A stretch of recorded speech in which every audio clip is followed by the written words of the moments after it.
Ramdam na talaga ang election fever sa bansa. Mapatelebisyon man, radyo, dyaryo, internet, nagkalat ang mga nagpapapogi o nagpapabeauty ng mga politiko.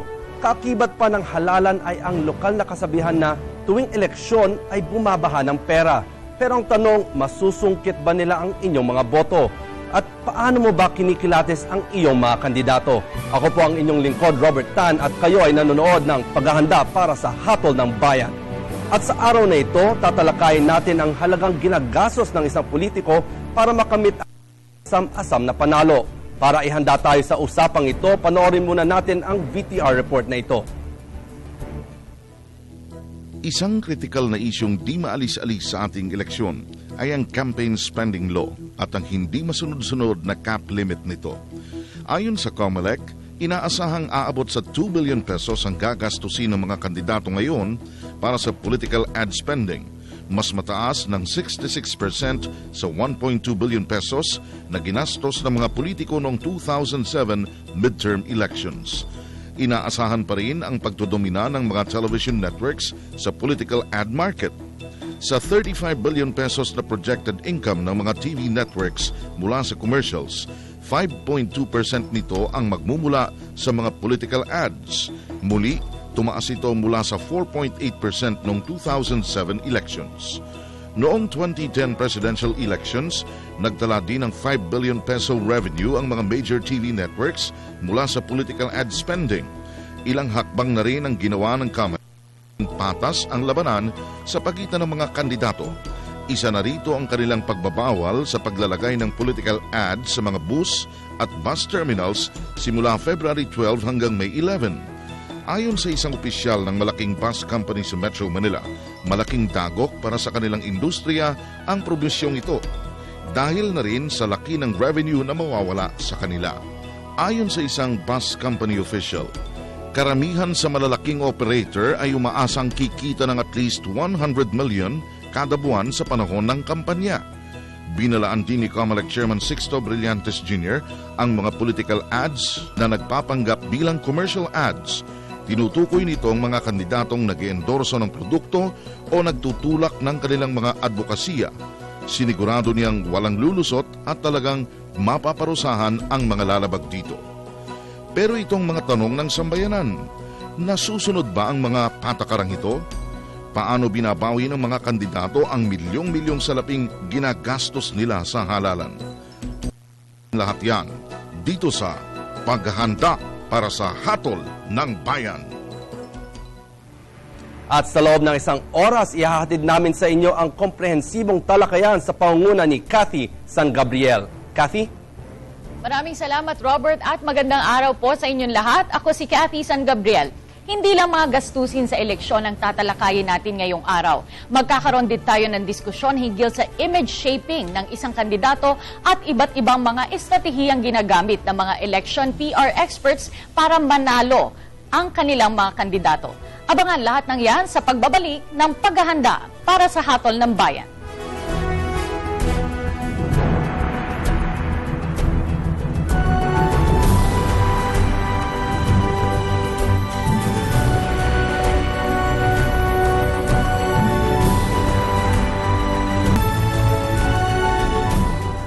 Nagbabalik ang paghahanda para sa Hatol ng Bayan. Muli ako po si Cathy San Gabriel.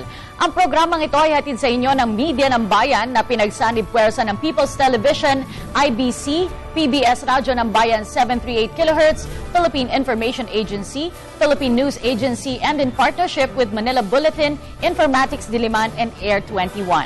Mapapakinggan nyo rin kami sa PBS Radyo ng Bayan 738 kHz. Wala raw pinagkaiba ang kampanya ng isang kandidato sa isang bagong produktong ilalabas sa merkado o pagbuo sa imahe ng isang kumpanya. Ang lahat ng ito ay kailangan ng mahaba at mabusising preparasyon. At maswerte po tayo ngayong araw dahil kasama natin sa studio ang isa sa mga most sought-after campaign strategists, Mr. Aurelio Relian, President of Agents International Public Relations. Kinikilala rin si Mr. Herman bilang Philippine Public Relations Guru. Noong 1965 ay gumawa siya ng mga radio at TV infomercials para sa presidential bid ng dating Pangulong Ferdinand Marcos. At kasama rin siyang nagtatag ng August 21 Movement o ATOM noong 1983 at naging NAIA manager noong Cory administration. Naging bahagi rin po siya ng crisis PR management ng dating Pangulong Gloria Macapagal Arroyo mula 2005 hanggang 2009. At finally, Mr. Herman is known for his book Eruption, which reversed the Vice President Erap's weaknesses on English language facility and logical thinking to his advantage and winning him the presidential elections. Naku, mahaba-haba po itong inyong mga credentials. Talagang isang haligi na ng industriya. Salamat, Cathy. Umpisahan po natin, ano po ba talaga ang trabaho ng isang PR specialist? In very rough lang, kailangan gawin mong pogi yung kandidato. Dapat yung mga strengths niya, maipalabas mo, yung mga pogi points niya dapat ma-highlight ng husto. At yung mga kakulangan niya, dapat mapunuan ng konti kahit papano. Matakpan yung mga minus points niya. And kanina po tinatanong ko sa inyo, dahil medyo talagang kakaiba itong trabahong ito pagdating po, lalo na sa pag-handle ng mga kandidato tuwing eleksyon. Gaano po ba kayo karaming gumagawa ng ganito dito sa ating bansa? Palagi ko yung full-time na nag-PPR para sa mga kandidato sa pagdating ng halalan, hindi naman siguro lalakpas ng mga 12 or 15 at the most. No? But full-time job ito kasi kami mga PR nasa larangan ng public relations, hindi naman humihinto ang PR matapos ang kampanya o matapos ang halalan. Kapag nanalo na yung kandidato, dapat tuloy-tuloy yan Yung build-up ng kanyang imahe, dapat ipagpatuloy hanggang sa susunod na halalan. Kasi one misconception namin na parang tuwing campaign lang. Hindi one-shot deal ito. Dapat tuloy-tuloy. At least, dapat kung may halaga ang kontribusyon ng PR people doon sa kandidato, dapat ipagpatuloy niya ito hanggang sa susunod na halalan. Sabi niyo po kanina, sa madalit salita, ang trabaho niyo ay pagpapapogi ng isang kandidato. May mga pagkakataon po ba na may lumapit sa inyong isang kandidato at gustong kunin ang inyong serbisyo, ngunit tinanggihan niyo dahil medyo talagang namang mahirap papugiin? Hindi so much yung kayong papugiin. Kadalasan, magkaiba kami ng pananaw or alituntunin na rin sa larangan ng politika. Ilang beses na nangyari, na very politely sasabihin namin, mukhang hindi tayo magkakasundo dahil yung mga imumungkahin namin sa baka taliwas sa inyong plataforma. And they respect this naman in the same manner na nirerespeto namin yung kanyang katayuan. Ganito talaga ang kanyang plataforma, ganito ang policy niya, ganito ang abukasiya niya, na hindi naman tugma doon sa pananaw namin, mahirap puwersahin Mahirap magbenta ng isang produkto na ikaw mismo hindi believe doon sa produkto yun. Lalabas at lalabas ang pagkapeke nito. Napakarami pong kandidato. Lahat po ba ay kayang i-afford ang serbisyo ng isang PR specialist, ng isang Relly Herman? Aray ko, baka nanonood ng BIR dito, pero hindi naman ganun kalaki ang aming sinisingil. Dahil maintindihan natin, lahat ng mga kandidato, malaki ang ginugugol nila pagdating ng kampanya. Mahalaga ito, So, yung PR counseling, wala yan sa kalingkingan ng mga kailangan nilang gastusin para sa mga commercials, para sa mga placements sa television, sa radio, sa mga pahayagan, sa buong kapuluan. Ang laki niyan Ang laki po. Gaano kalaki po ba? Kasi alam po natin ang budget ng COMELEC para sa bawat botante na sa kampanya na iaalat ng dapat. 3 peso kung isang partido, then pwedeng 3 pesos per registered voter. Yes. And right now we're talking about 52 million registered voters, Lagyan mo sa 3 piso yun, isang katutak na pera na yan, Kung wala ka namang partido nagbaback up sa'yo, it's 5 pesos per registered voter. So, malaki yan. Subalit, kung tutuusin, sa katotohanan lamang, hindi kakayanin ng isang serious candidate to mount a nationwide campaign base doon sa restrictions ng COMELEC on spending. So, hindi po 150 million, lagay na po natin. Hindi lang po yun ang kanilang ginagastos. Mga magkano po kung hindi yun? Tignan lang natin, no? Kung television commercial ang pag-uusapan natin, a 30-second commercial on primetime television in one program, right now, i-average na natin ng 500,000 pesos for a 30-second commercial, one time, on primetime. So, kung sa ikaw, ang isang kandidato ay mag-place ng 10 commercials sa lahat ng mga stasyon na yun, Yes. that's 500,000, that's 5 million already. In one day In one day. Okay, 5 million in one day times 30 days. for the campaign That's period. 100, that's one, hindi, 30 days lang. for 1 month. Yeah. Oh, 1 month lang yun. That's 150 million already. Okay? And piga-piga pa yun, ha? Kulang ng, nakarenta pa ng gusto yung kwan mo doon. Yung placements mo doon. At hindi lang nga po placements, ad placements, ang pinagkakagastosan, isa lang po yan sa mga aspeto ng kampanya. Sa TV pa lang yan, ha? Oho. What about Wala. radio? Sa mga pahayagan, sa mga tabloid, sa buong kapuluan. So, alaki talaga, kulang na kulang. And kung gayon po, can you give us an idea kung gaano kalaki po at kakomplikado ang campaign machinery? Kasi aspeto lang po yun, yung image building na nabanggit nyo, ad placements. Gaano kalaki po ba at kakomplikado ang mag-mount ng isang campaign? Unang kinakailangan for a national candidate, lilibot ka sa buong kapuluan. Especially in the vote-rich provinces. Hindi pwedeng isang beses ka lang iikot yan. Ideally, dapat nakakadalawa, 3 ikot ka sa buong bansa. Gastusin na yan. Hindi lamang yung transportation cost, hindi lamang yung accommodation, yung pagkain, subalit iisa-isahin mo pa yung mga leaders doon sa bawat lokalidad na pupuntahan mo. At syempre, may gastos ka dyan. Parang suporta mo na rin yung para sa kanya at nang siya rin, suportahan ka rin ang yung pagkakandidato, no? So, malaking kwento malaking bagay. At kinakailangan pa, meron ka pang maorganisang ground team na gagapang, na mangungulit, at titiyakin na yung exposure mo dun ay bubunga ng suporta throughout. At hindi ka makakalimutan ng mga botante doon pag alis mo. Ang gayon po, alam po itong mga pampondo ng kampanya ng mga kandidato ay nakukuha po nila through contributions. Yes. Ang tanong lang po ng isang ordinaryong botante, kung gayon po, ano po ang kapalit nun? Ang kapalit niyan ay suporta ng mga leaders at saka suporta doon sa mga nag-back up, yung mga nagsugal para gumastos sa iyong kampanya. Pinagpalagay, kung isang negosyante nag-contribute sa campaign funds ng isang kandidato, siyempre, kung ano man yung makukuha ng negosyante bilang suporta kapag nahalal na itong kandidatong ito, malaking bagay din yun. Parang nasuklian mo na yung kanyang suportang ibinigay nung ikay nagkakampanya pa.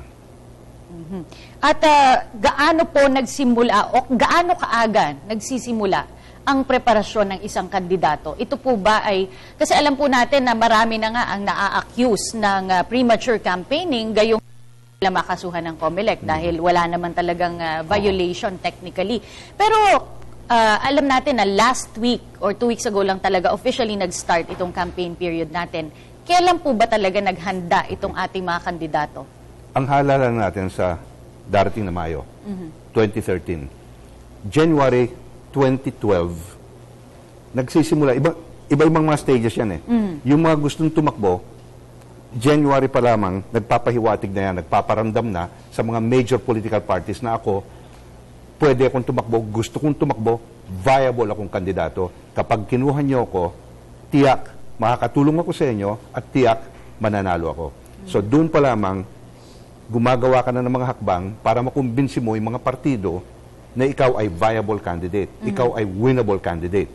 So, pagkatapos nun at nakuha ka na ng partido, panibagong stage na naman yan, na kailangan makumbinsi mo ang mga leaders nung partidong yon at kailangan makumbinsi mo yung mga botante eventually. So we're talking about a campaign that starts the whole year ng 2012 at itong sinasabi nating official campaign period, yan namin talagang pukpukan for the elections itself. But before that, easily, isang taon kalahati, naghahanda ka na, gumagastos ka na, nanggagapang ka na, nanunuyo ka na. At yan po ang mga talagang hindi natin alam talaga, no? Lalo na itong mga botante po natin na talagang maaga ang paghahanda para sa pagkandidato. Unang bahagi lamang po lamang yan ng napakainit na ating talakayan at bago natin tunguhin ang usapan hinggil sa mga gastos pa at iba pang stratehiyang ginagamit sa eleksyon, balikan natin muna ang ilan sa mga mahalagang puntong nailahad. Robert? Yes, Kathy, salamat. At lumalabas nga dito sa una nating talakayan na napaka-importante talaga ang role ng isang PR specialist sa during the election campaign ng mga politiko. At lumalabas nga tuwing election ay maraming mga politiko ang kumukuha ng mga PR specialist upang pagandahin ang kanilang imahe sa publiko. Tawag na natin na pogi points of image building. At ang trabaho naman ng PR specialist ay hindi naman daw nagtatapos pagkatapos ng eleksyon, ay tuloy-tuloy pa rin ito hanggang sa susunod na eleksyon kung nanalo ang kanyang politiko. At lumalabas din na ayon kay Mr. Herman na napaka maggastos talaga ang campaign ng isang politiko at yung limit na binibigay ng COMELEC ang 3 pesos per registered voter. Kung sasabihin natin, let's say, 60 million ang registered voters, lumalabas ito na maaaring gastusin ng isang politiko ay mga 120 million pesos. Pero sinasabi nga ni Mr. Herman, minsan ay talagang lumalampas ito dahil ang lumalabas during campaign periods, let's say yung television spots na 30 seconds, yung average cost down nito ng isang 30 seconds ay umaabot ng 500,000 pesos. So, kung magpalabas ka ng 10 30-seconder lamang sa isang araw ay lumalabas na 5 million na yan. At kung araw-araw kang gumagastos ng isang buwan ay 150 million na yan. Ay ubos na talaga yung limit mo dito. At sinasabi rin ni Mr. Herman na bago pa ang eleksyon ay talagang preparado na talaga yung ating mga politiko. Minsan umaabot ng 1 year ang preparations bago sa ng eleksyon para sa image building ng isang politiko. At kung may mga katanungan naman kayo o mensahe, maaari kayong sumali sa talakayan. Bisitahin lamang ang aming Facebook page sa www.facebook.com/hatolnangbayan2013 o kaya ay mag-tweet sa @hatol2013. Huwag kayong aalis, ito ang paghahanda para sa Hatol ng Bayan.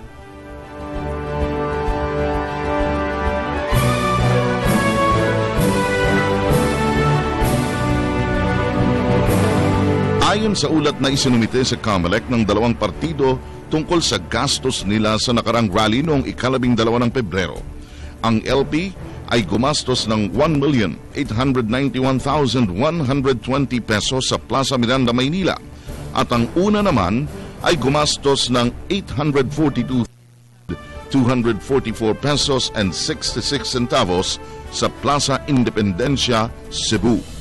Ngunit hindi kasama dito ang gastos ng bawat politiko, kandidato o manonood na lumahok sa rally katulad ng gastos sa transportasyon, tirahan, pagkain at iba pa.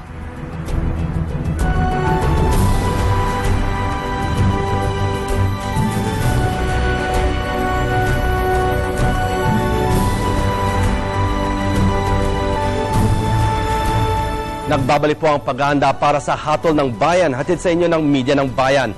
Kami po ay napapakinggan nyo rin sa PBS Radyo ng Bayan 738 kHz. Bago po namin ipagpatuloy ang diskusyon, ito muna ang ilang komento mula sa aming mga manonood. Ang unang tanong ay mula ng Makati. Kung ang mga negosyante pag nagtatayo ng negosyo may expected return of investment, paano binabawi ng mga politiko ang milyon-milyong nilang ginagastos sa kampanya? At hindi ba ito nagiging source of corruption? Tanong naman mula kay Ferdy ng Taguig, ano ba ang mas effective, media or ground campaigning? Kathy, balik sa iyo at sa ating panauhin para tugunan ang mga tanong at sa patuloy ninyong talakayan. Maraming salamat sa iyo, Robert. At ito nga po, tuloy-tuloy pa rin ang ating pagsagot sa mga katanungan ng ating mga manonood. Unang katanungan po, Relly, yung sinasabi nga na baka daw yung ganong kalaking gastos na napag-usapan natin kanina ay bawiin sa korupsyon? Madalas nangyayari yun. Siyempre, hindi pwedeng basta kalimutan mo na lamang yung mga tumulong sa iyo nung panahon ng kampanya. Kinakailangan kahit papano matulungan mo sila through favors. Lalo na kung nasa negosyo ito at nag-bid para sa isang government project, pinagpalagay, alam nga namang pikit mata ka na lamang. So, these are the realities of political life. Hindi mo pwedeng talikuran yan ng ganun-ganun lang. Bihira siguro makakagawa nun. Otherwise, sasabihin, napaka-ingrato mo naman, wala kang utang na loob. Yun ang hirap yan. Utang na loob talaga, no? Yan ang kaugalian natin mga Pilipino. Totoo yan. Yung pangalawang katanungan, alin daw ang magandang kampanya, ground or yung through media? Ang ground is parang air support yan. Kung sa labanan niya, kung gera yan, ano, yung ground, ito yung mga taong talagang kumakalat sa buong kapuluan. Kung pwede, nagha-house to house, nagli-leader to leader, at tinitiyak na yung air support through media ay mabigyan ng support for the rest of the campaign up to the period of elections already. Dahil meron ding panahon na bawal na ang advertising, ano? Subalit ang ground operations, mahalaga yan, no? Ang air support, ang mabibigyan nito ay reach. Madali mong makontak ang maraming tao sa buong kapuluan, kesa naman yung ground team hindi medyo restricted din yan at mas mahal din, ano? So, mahalaga sila pareho, subalit in the end, kung ang pag-uusapan natin ano ang mas maraming marireach ng mga tao, maraming mga botante, ang media pa rin. But one cannot exist without the other. Imposible. Imposible. It's impractical na isa lamang ang gamitin mo. A media campaign alone will not win the battle for you. It is both ground at saka yung air support ng media. Tila napaka-massive pala talaga ng proseso ng pangangampanya. Sino-sino ba talaga yung, aside from the PR specialist, yung mga taong involved sa pag-aayos ng imahe ng isang kandidato sa kampanya? Andyan, siyempre, yung mga writers in a team, ano? Kung PR ang pag-usapan, yung mga writers, the videographers, the cameramen, even the photographers, at especially the creative team. Creative team, ito yung mga nag-uusap, ito yung mga malikot ang utak nila. Nag-iisip sila ng mga paraan kung paano umangat ang isang kandidato among the 33 candidates in this senatorial elections. For example, no, 33 sila, paano mo maipapaangat ang isang kandidato, yung kandidato mo, yung kliyente mo, paano siya biglang uusbong at magmumukhang puput yung iba. Uusbong. Pero totoo ba para sa'yo, do you still believe in the saying na negative publicity is still publicity? Not in a campaign. Not in a campaign. Kapag, nililigawan mo yung mga botante, siyempre, lahat ng kapugian ipapalabas mo. Kung merong biglang isang lumabas na issue tungkol sa'yo na makakasira sa'yo, mahirap yan. Minus factor yan. Dito, nakikita na natin, sa nagaganap na kampanya ngayon, merong ibang mga tumatakbo, merong ibang mga kandidato na natatamaan ng issue laban sa kanila kahit hindi naman sila mismo ang sa issue yun. Nasasagasaan sila, ibig sabihin. Nangyari din yan nung halala nung 2010. Alam natin na isang kandidato for president na tamaan ng husto tungkol sa isang issue. And before that, ang lakas ng dating niya. Subalit, maraming mga factors na pumasok. Isa na doon yung pagkamatay ni Pangulong Cory Aquino. No? Biglang umusbong si Presidente Noynoy. Kaya yung isang dapat llamado nung simula, naapektuhan, aside from that, dumating pa ang isang issue na nagamit laban sa kanya. Scandals. Alam po natin na uso ang mudslinging pagdating ng kampanya. How do you handle that? This falls under crisis management, no? Kung pwede mo ma-contain yung scandal within a certain period na hindi aabot hanggang sa halalan, effective yun. Mabisa yung ginagawa ng PR specialist ng crisis management team. Subalit, a scandal of nationwide mahirap talaga yan.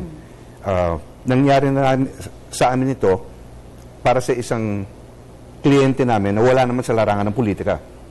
Corporate client ito, pero individual yung tinamaan. No? Individual who represents yung kumpanya namin. Natamaan siya sa isang skandalo and we had to contain that. And we were able to put it down with hardly any damage doon sa reputasyon noong kliyente namin. Lumalabas na napakaraming trabaho ang kinakailangan yung gawin para sa isang kliyente. Saan po nag-uumpisa ang pag-aayos nyo? O para sa isang kandidato, sa appearance ba? Sa mensahe ba na gusto niyang Pati sa pananalita. Oo. Sabi nga namin, no, for a campaign to be effective, dapat maganda yung message mo. Dapat isa lang ang message mo, nakafocus ka sa isang issue, sa isang message. Hindi pwedeng isang katutak ang sinasabi mong mga issue, isang katutak yung kinakampyon na advokasya. Hindi pwede, matataranta ang mga botante. Nakita na natin sa mga nakaraang halalan, kung kailan ng isang kandidato, sasabihin niya, ako'y kontra kahirapan, ako'y para sa mga kababaihan, ako'y kontra sa korupsyon, ako'y sa kontra ganito, pro ako ganito, ang dami. Dapat, isa lamang ang message mo. Doon ka na lang tumutok. Nakikita natin ngayon, pinagpalagay, pareho, sa dalawang panig, no, sa oposisyon at sa pamahalaan, nakikita natin, yung mga commercials ng mga kandidato doon, sila halos nagkakapareho ng mga sinasabi. Ako ay para sa edukasyon.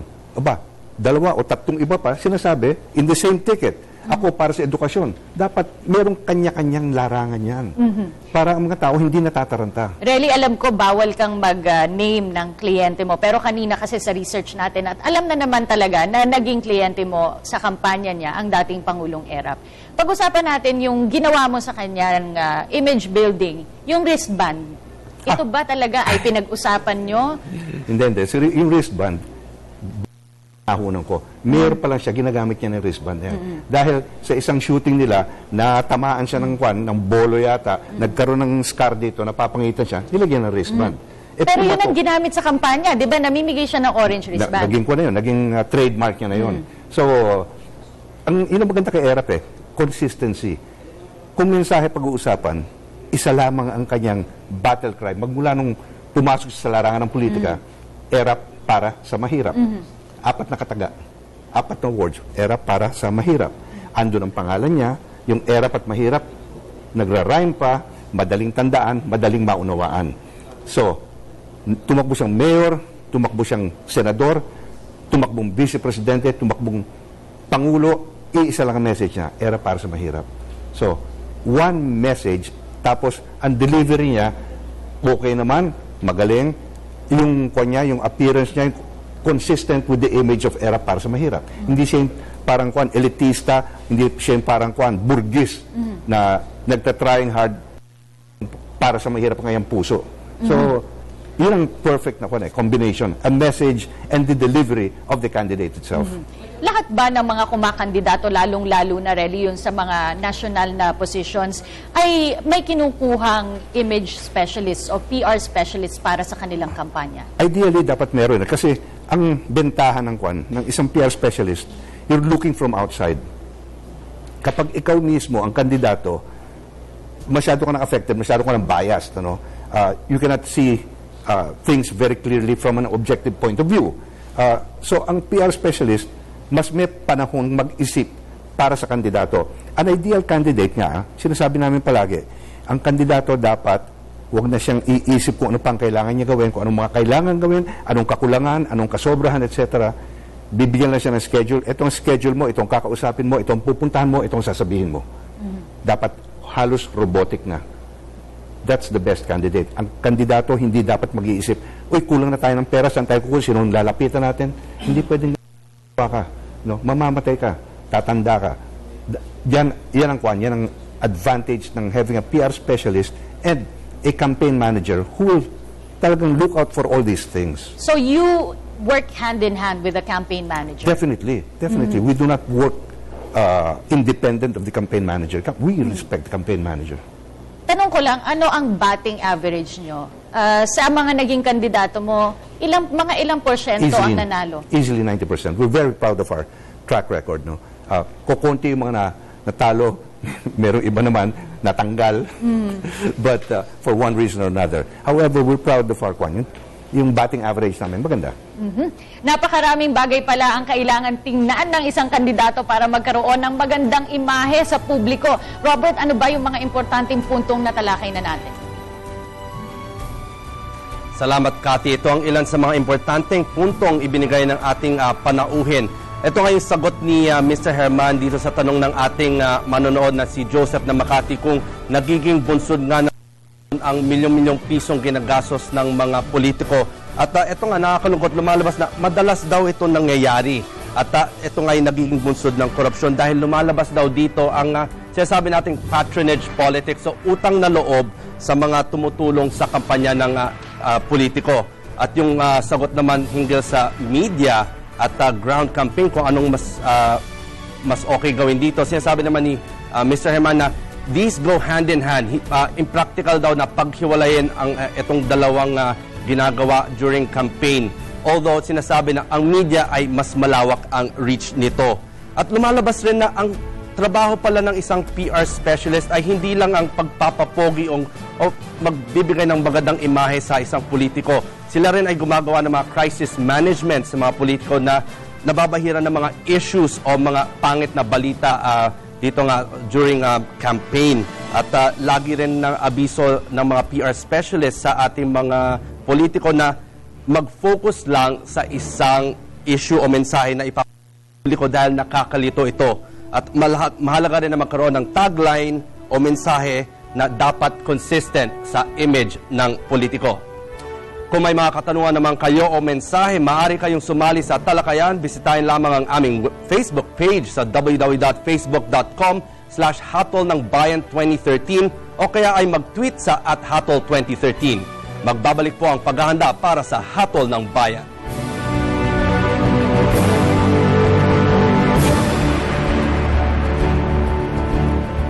Ayon sa COMELEC Resolution 9476, ipatutupad nila ang hangganan ng gastos ng mga kandidato na nakasaad sa RA 7166. Kandidatong nakapaloob sa partido, 3 piso bawat rehistradong botante sa nasasakupang lugar. Kandidatong hindi nakapaloob sa kahit anong partido, 5 piso bawat rehistradong botante sa nasasakupang lugar. Partidong politika at party list, 5 piso bawat rehistradong botante ng kanilang lugar na nasasakupan may opisyal na kandidato.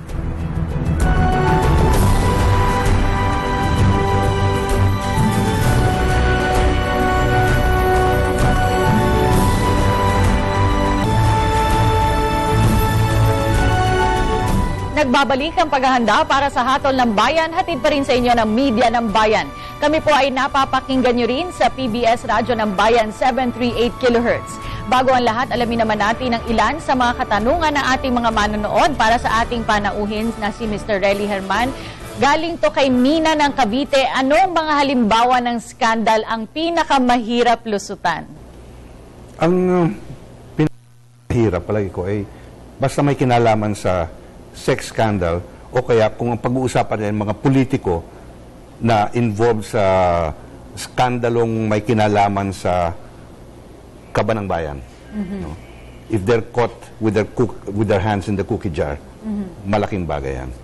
Pero kamo yung sex, it cuts across all sectors. Ito naman po mula kay TJ ng Fairview, may ipinagbabawal ba kayo sa inyong mga kliyente kapag panahon ng kampanya? May isa kong pet peeve sa mga kandidato na nakikipagkamay pero ang mata nila ay hindi nakatingin doon sa kinakamayan nila. Napaka-plastic yan. Ang pangit tignan. No?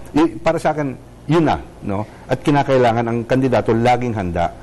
Huwag yung biglang makakalimutan yung gawin ito, baka din mo sabihin yun. Para ka nasa entablado yan eh. Live performance on stage, dapat handa ka lagi. Hindi pwedeng nakakalimutan mo linya mo, nakakalimutan mo yung pagkilos mo, hindi eh. Dapat Boy Scout ka. Always be prepared.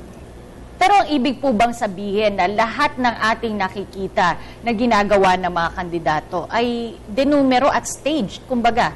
Meron tayong mga kandidato na napaka-natural, na hindi mo kinakailangang i-ensayo ng gusto, hindi mo kailangan turuan, natural para sa kanilang pagkilos ang pananalita. Merong iba naman na dapat pag-aralan pa nila eh. Merong iba dyan na sasabihin mo sa kanila, alam mo, huwag ka nalang magsalita sa commercial mo dahil ang pangit ng boses mo, kaya ang pangit ng pananalita mo, ang pangit ng body language mo, no? So, umarte ka na lang doon na kunyari, nakikihalubilo ka doon sa mga constituents mo, pero magvo-voice over na lang sa commercial, huwag ka na magsalita. So, pinapayo namin, diretso ang usapan. And I think they would appreciate us for that, kaysa naman makipag-plastikan kami, na kunyari, okay na okay ka, hindi naman pala.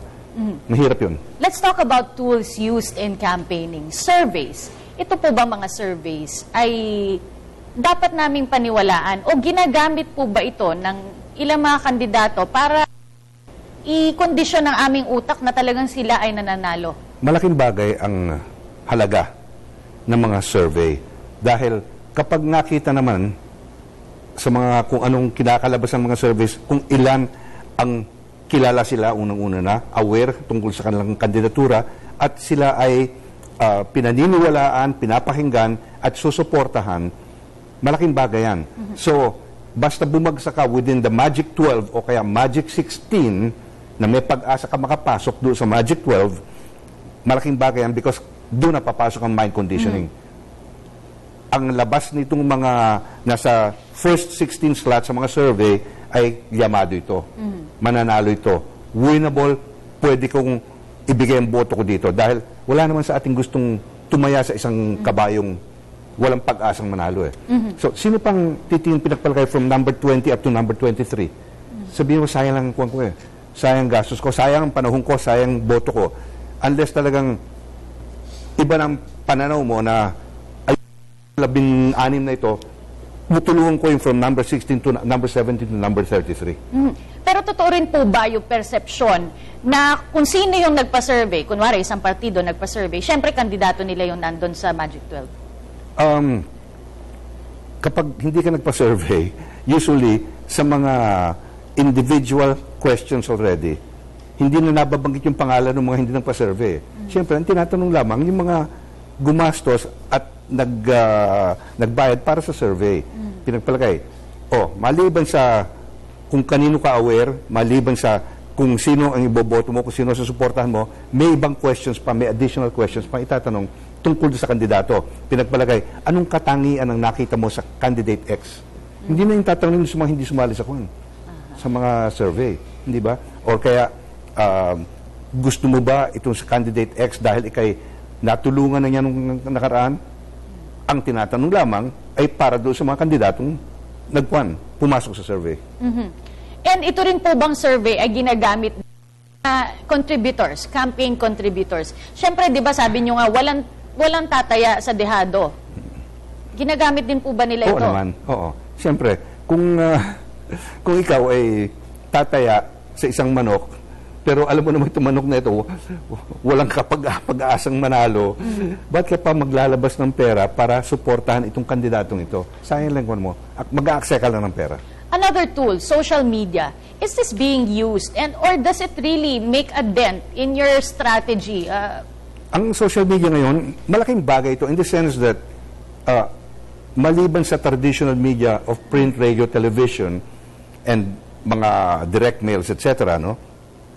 Nagkaroon din ng magkakataon ang mga kandidato sa politika na gumamit ng isang medium that can reach out to the A, B, and upper C at sa mga kabataan. No? Subalit, right now, andun pa rin yung limitation ng social media. Hindi naman pang malawakan yan tulad ng television, tulad ng radyo. No? Subalit, mahalaga din sa consciousness natin ang social media dahil ang advantage naman ito ay there is interaction between the candidate and his target audience. In other words, may communication sila. Unlike sa television, radio, and print, it's mostly one way. No? Pero social media, yung mga kausap mo na sa Twitter or sa Facebook, nagko-communicate sila at nababanggit nila, na-express nila kung anong pananaw nila tungkol sa katayuan mo bilang kandidato. Balikan natin lahat ng diskusyon na natin, pati pananalita, pati pananamit, pati yung mga pagkaway pala at pakikipagkamay sa taong bayan ay talagang inaaral. Pero paano malalaman, ako bilang isang botante, paano ko malalaman kung sincero ang isang kandidato o talagang ginagawa lang niya ito dahil ito ang sinabi ng mga in charge sa kanyang kampanya? Palagi ko one word lamang consistency. Kung ang isang tao, ganito na ang pagkakilala mo, nung nagsisimula pa lang sa politika, yung ganun pa rin ang kanyang paninindigan, ganun ang kanyang pananaw, at yung kanyang ugali ay hindi nag-iba ng husto, pwede mo sabihin, tapat ito, sincere ito. Subalit kung along the way, nakita mo nag-iiba na ng anyo, nag-iiba ng kilos at pananalita, at yung pananaw niya nag-iiba na, nagbabago na, ibig sabihin, oops, ibang tao na yato, mukhang ibang personalidad na ito. So medyo may tatanong mo na, tapat ba ito, sincere ba ito, o plastic na? Dahil lumalabas din sa ating diskusyon na talagang malaki ang role ng imahe, ng build-up sa pangangampanya dito. Pag ikukumpara natin ang style ng kampanya sa Pilipinas, let's say sa Amerika, do you think na malaki ang pagkakaiba? Are we way behind? I think mas mahirap dito sa Pilipinas dahil you go into individual and personality-based build-ups. Unlike sa Amerika, hindi masyadong ganun kahalaga. Ang binibigyan na ng punto ay yung programa, yung policy, yung advokasya ng mga kandidato. Dahil doon, markadong-markado ang pagkakaiba ng isang partido doon sa kabila. Dito, it's one person, one personality versus 32 others. Or 35 or 40 others. Ibang-iba dito. Mas mahirap. Do you think the electorate will ever be mature enough para tingnan ang mensahe, ang plataforma, ang issues at hindi lamang ang imahe ng kanilang kandidato? Nakikita na natin yan sa pamamagitan ng social media nga. Doon sa mga response, doon sa mga replies, sa mga comments na ginagawa ng mga nasa Twitter, sa Facebook na binabatikos nila, nagko-comment sila, binibili mga opinion nila doon sa mga pinagsasabi ng mga politiko. It's the start of real political maturity. Ang tanong ngayon, kailan magmamature ang ating mga kandidato sa politika? Sa tingin mo, kailan? Sa bisperas ng gunaw. So marami-rami pa talaga. There's still much work to be done for you. Marami pa tayo. Mensahe nyo na lang po sa ating mga manonood, yung kung paano nila i-discern, kung talagang sino ba talaga ang dapat nilang iboto, especially coming from you na talagang kilala at inaayos ang kanilang mga iboboto. Ulitin ko lang, hanapin niyo ang consistency sa isang gustong magsilbi sa madla. No? From day one ng pagpasok nila sa larangan ng politika, dapat tignan na ninyo kung ito na ang kanyang plataforma, ito ang kanyang paninindigan, ito ang kanyang pananaw. At kapag nag-iba ito ng husto, kapag merong radical change, then therefore isipin mo, oops, scripted neto, peke neto, dekahon neto, denumero na. And sa iyong experience, marami naman ba ang sincero? Marami.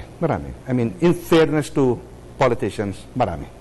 Maraming salamat po, Mr. Relly Herman, isang PR guru at talagang kilalang PR specialist, lalong-lalo na po pagdating sa halalan at sa kampanya. Robert, bang mga mensahe dyan sa'yo? Maraming salamat, Kathy. At ito nga ang ilang pang mga mensahe at komento mula sa ating mga manonood. Ito ay mula kay Raul ng Navotas. Totoo ang sinabi ni Mr. Herman na hindi mo pwedeng kalimutan ang mga tumutulong sa iyo sa kampanya kapag nasa pwesto ka na. Isa itong realidad na hindi natin matatakasan. Mula naman kay Tiffany ng Pangasinan, napatunayan talaga sa episode na ito na napakalaki talaga ng gasto sa kampanya. Imagine yung 150 million kulang pang budget ng TV ad para sa national candidate. Mukhang wala talagang pag-asang makapwesto yung walang pera. At sa nakalipas na talakayan, napag-usapan natin may mga ilang mga points ang lumabas dito sa ating mga discussion, very important points. Una, one, yung PR specialist talaga plays an important role sa image building o pagpapapogi sa isang politiko. Lumalabas rin na magastos talaga tumakbo bilang politiko at madalas daw ay lumalampas ito sa tinatakdang limit ng COMELEC at so ang nagagastos dito. At hindi rin daw naiiwasan ng patronage politics o utang na loob na nagiging dulot umano ng korupsyon. Trabaho din daw ng PR specialist ang crisis management kung nakakaroon ng negative issue o balita ang isang politiko, hindi lang pagpapapogi. At lumalabas din na ang media and ground campaigning ay hindi pwedeng paghiwalayin at impractical daw itong paghiwalayin at because this goes hand in hand during campaign period. Mahalaga din daw ang surveys na lumalabas dahil nagkakaroon daw ng mind conditioning sa public. Pero minsan ay nagiging self-serving daw ito sa politikong nagpapasurvey. At ito, bago to, dahil yung social media ay lumalabas din na it's beginning to play an important role dahil interactive ito. The communication goes both ways. Dahil pag media sa TV, one way lang ang mensahe nito. Sa social media, nagkakaroon ng communication at mga katanungan at nasasagot din ng ating mga politiko ang mga katanungan ng ating publiko. Sa huli naman, sinasabi rin na it's really up to the public, our viewers, to know their candidates fully para makaboto naman kayo ng tama. At sinasabi ni Mr. Herman na look for consistency at track record ng politikong iboboto nyo itong darating na halalan. At huwag kayong aalis, ito ang paghahanda para sa Hatol ng Bayan.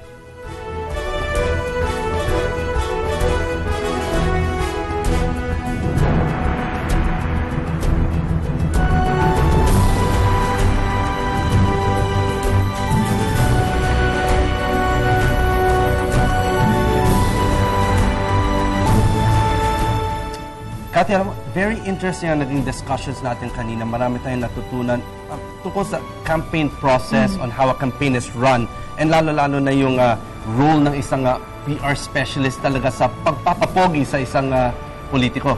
Alam natin na meron talagang mga in charge sa pagpapapogi sa politiko, sa pag-aayos ng kanilang imahe. Pero hindi natin na ganun pala kakomplikado itong proseso at pinagdadaanan ng mga kandidato bago talaga sila humarap sa publiko. Ang nakikita lang natin ay yung mga commercials, yung mga interviews, public appearances nila. No? Pero bago pala yan, pati yung kulay ng kanilang kasuotan, yung kanilang hairstyle. Yung message nila.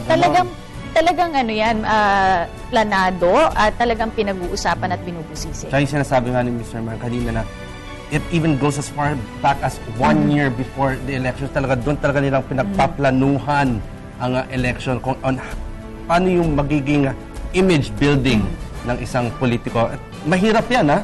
Sa produkto pa lang, mahirap yan. Paano pa kaya sa isang tao na talagang kailangan mo i-focus yung strengths niya, and how can you actually make even his weaknesses a strong point? Ang mahalaga dito sa lumabas sa ating diskusyon ay kahit na anong ayos ang gawin ng mga PR specialist ng campaign team ng isang kandidato, ultimately, ang desisyon pa rin at ang discernment, ang pag-alam kung talagang sincere, nararapat sa pwesto ang kandidato ay nakasalalay po sa inyo, sa mga botante. At nasa sa inyo po, kayo po ang magdesisyon kung talagang tama ba ang kanilang sinasabi at ito ba ay naaayon din sa inyong mga gustong mangyari para sa ating bayan. Naway nadagdagan po ang ating kaalaman tungkol sa pagpili ng mga tamang kandidato sa darating na halalan. Ako po si Robert Tan. Pinasasalamatan po namin ang Ergo Contracts Philippines para sa ating table and chairs. Matatagpuan po sila sa 2634 Rockefeller Street, Barangay San Isidro, Makati City. Pwede nyo silang tawagan sa numerong 843-1177 at maaari ninyong bisitahin ang kanilang website sa www.ergocontracts.com. Salamat po sa aming mga naging bisita ngayong araw at salamat po sa inyong mga tagapanood at sinamahan nyo kami. Ako po muli si Cathy San Gabriel. Magandang araw po sa inyong lahat.